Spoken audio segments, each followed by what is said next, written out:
Turns out San Francisco is trying an expensive experiment in democracy. The city is allowing non-citizen parents to vote in school board elections. KPIX 5 political reporter Melissa Caen on just how many people have actually signed up. Melissa? Yeah, Alan and Liz, we do have some numbers for you today. Now, in 2016, San Francisco's citizens voted to allow non-citizens with children to vote in school board elections. And now that first non-citizen election is almost here, the city has spent about $300,000 making arrangements, and only 49 citizens have registered.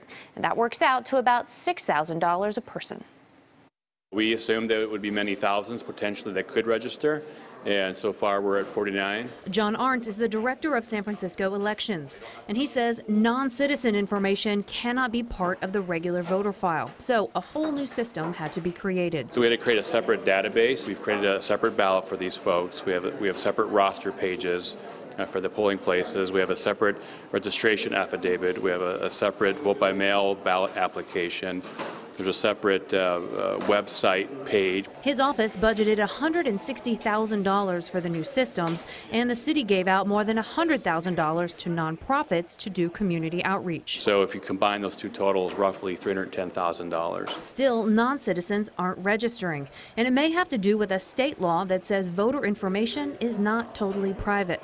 The Department of Elections website says any information you provide to the Department of Elections, including your name and address, may be obtained by Immigration and Customs Enforcement, ICE, and other agencies, organizations, and individuals. Amy Lin is the Immigration Rights Program Manager at Chinese for Affirmative Action, and they've been doing community outreach to non-citizens. She says it's not just about the number of voters, it's about empowerment. The idea behind putting forward non-citizen voting for immigrant parents is a way to encourage people, community members, to be more involved, right, within their neighborhood, within the school, and the folks they interact with on a day-to-day basis. And while the price tag for that empowerment may be steep, she says it's worth it. For us, it's a long time coming, and it's a victory actually to all San Franciscans who are part of this community.